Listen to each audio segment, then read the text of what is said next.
and welcome back again sa channel ko.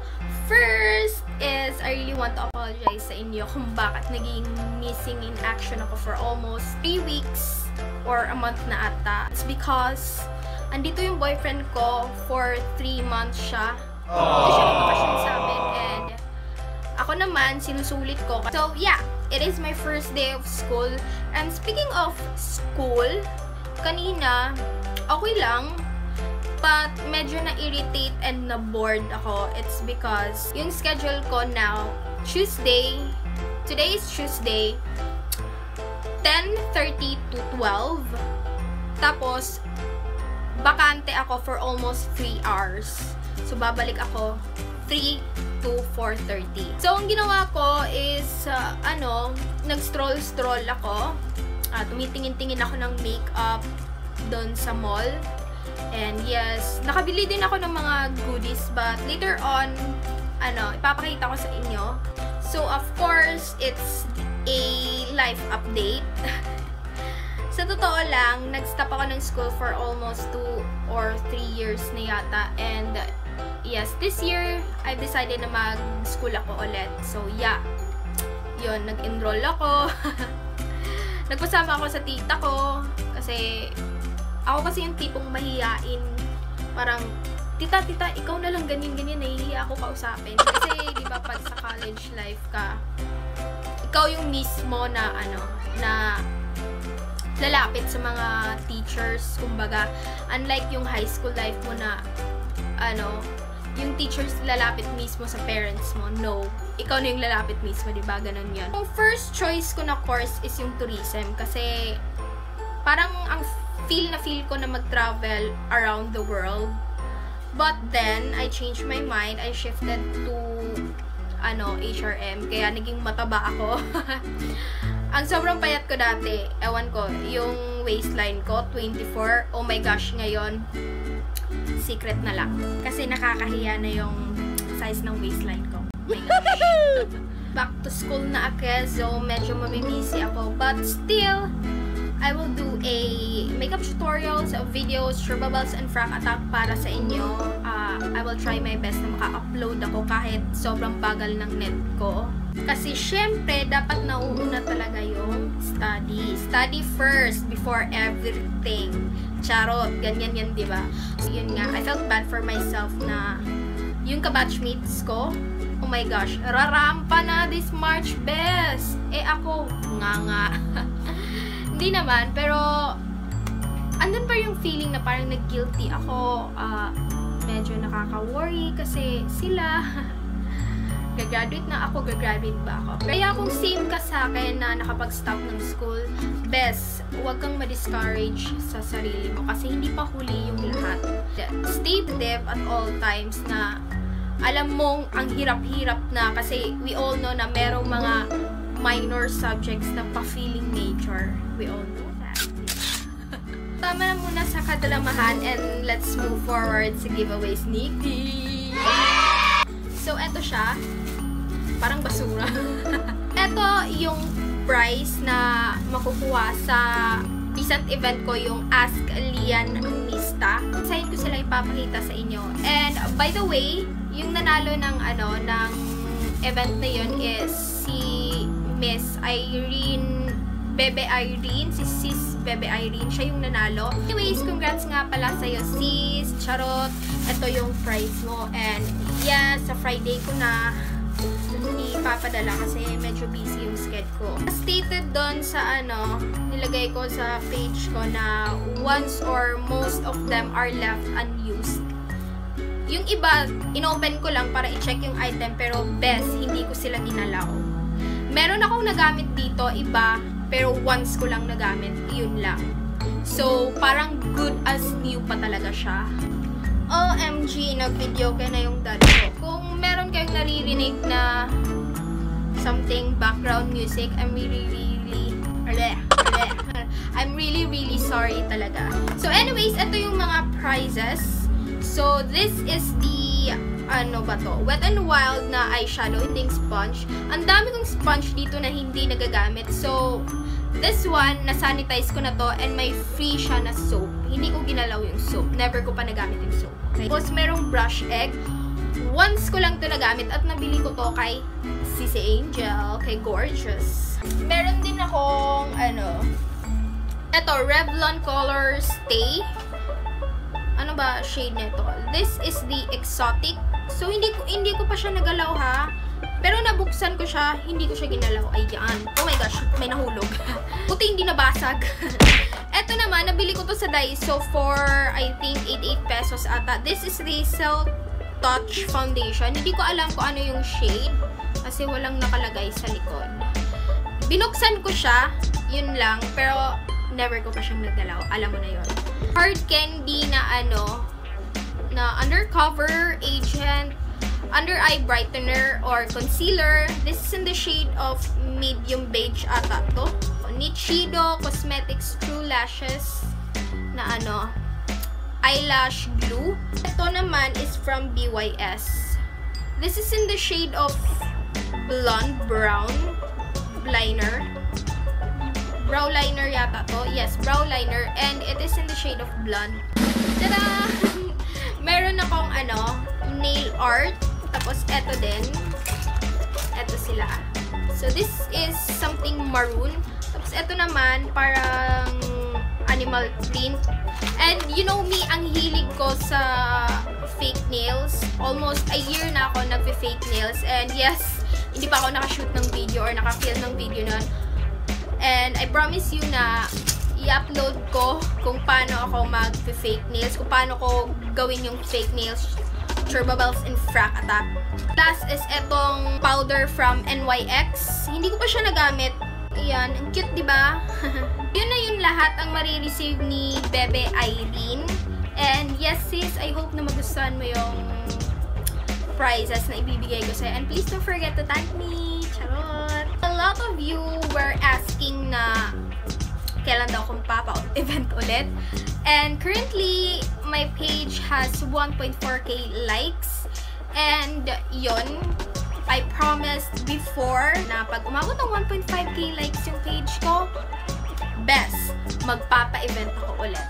So, yung last part of this video is yung new makeup and fashion haul. Dami-dami akong nabili na mga items last month and meron din akong nabili this day, today. Maybe mauuna muna tayo sa skincare because I really want to share this. I'm totally obsessed. Obsessed ako sa products ng I White Korea and I think familiar kayo niyan kasi kahit saang pharmacy meron yan, sa mga malls, meron nga sa 7-Eleven, kahit anong pharmacy, meron yan. Ito yung nabili ko sa kanila.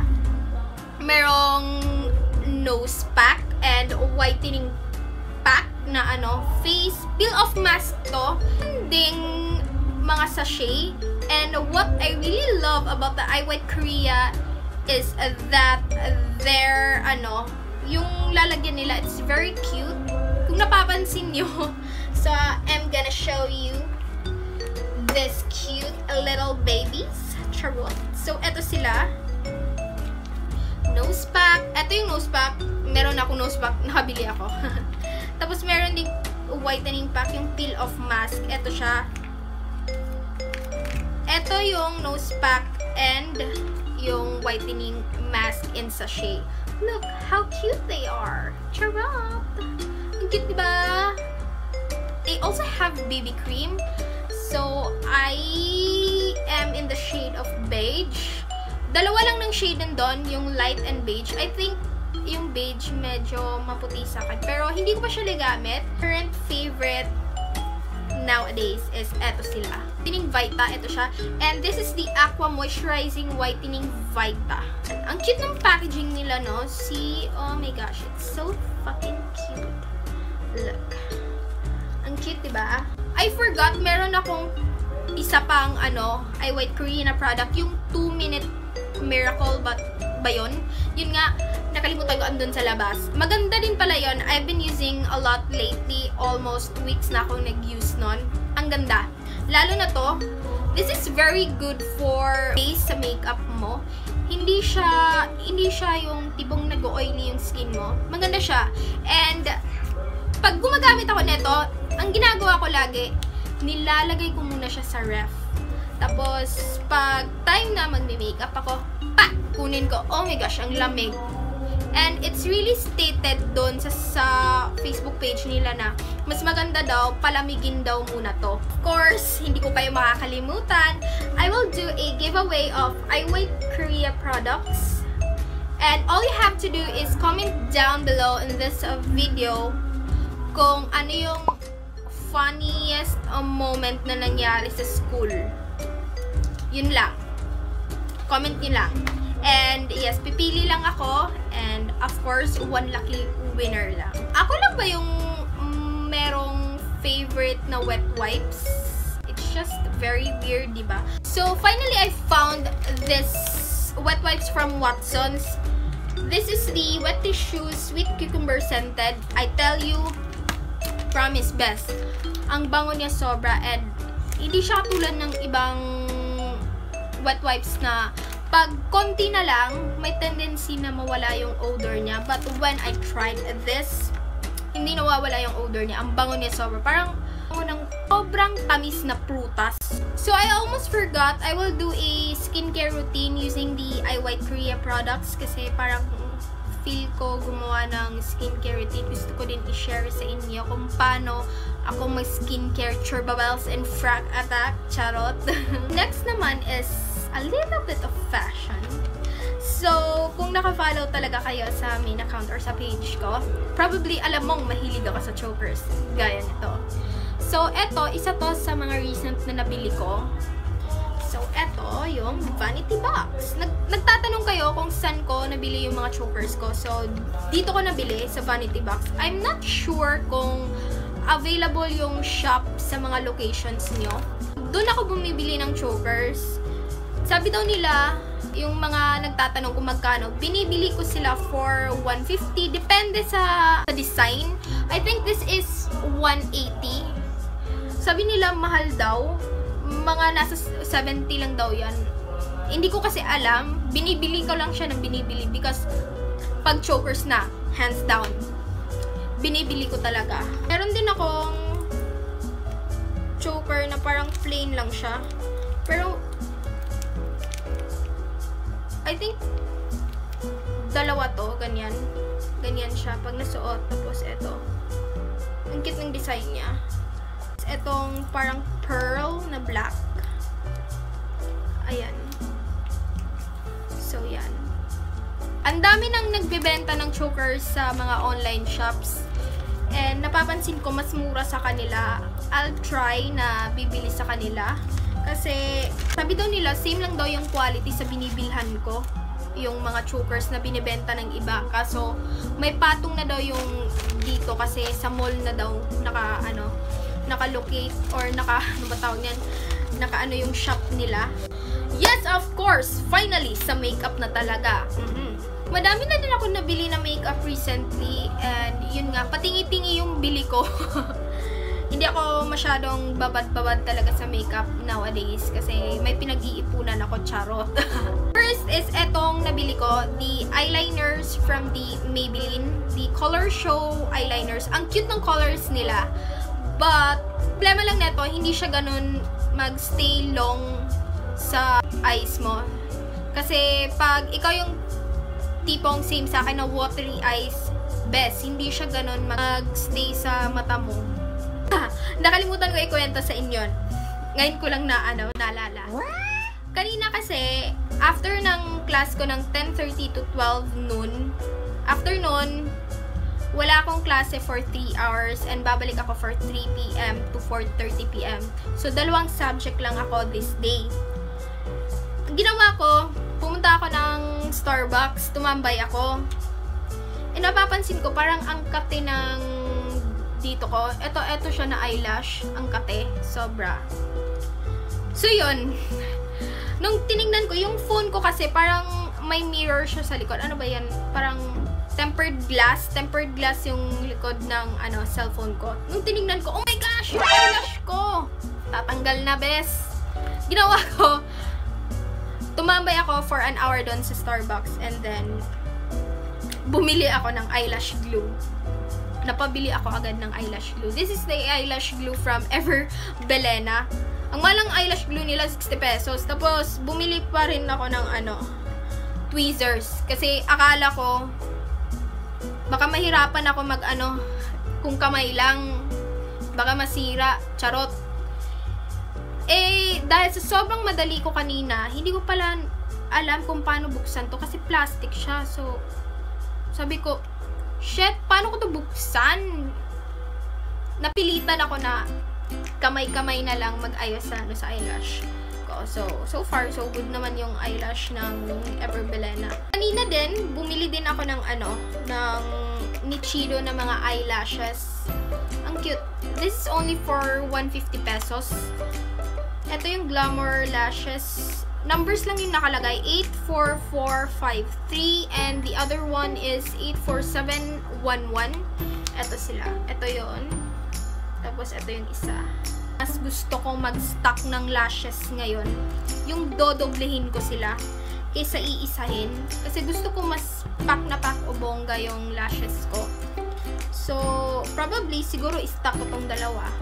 And currently din, nakabili din ako ng Red Cherry lashes in WSP. Ito yung ginamit ko now. Ayan. Super wispy siya. Sobra.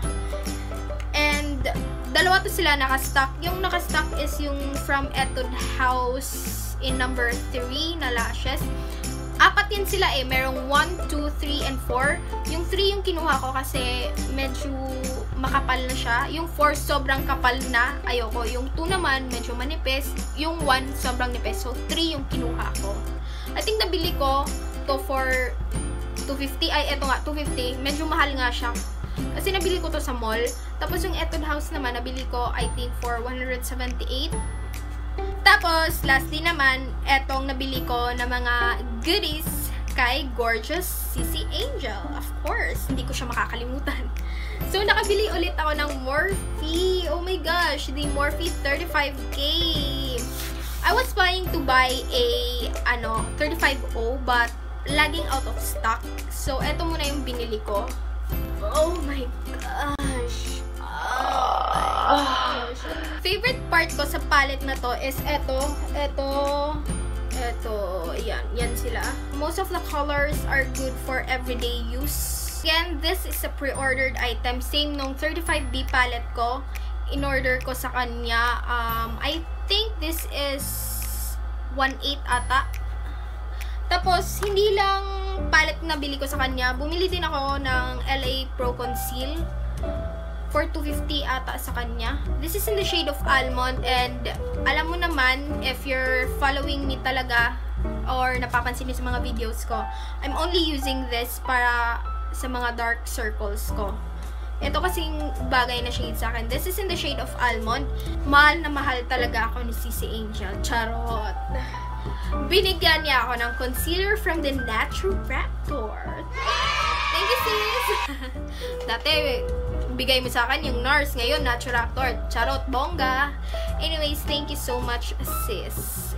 God bless and more power sa business mo. Charot.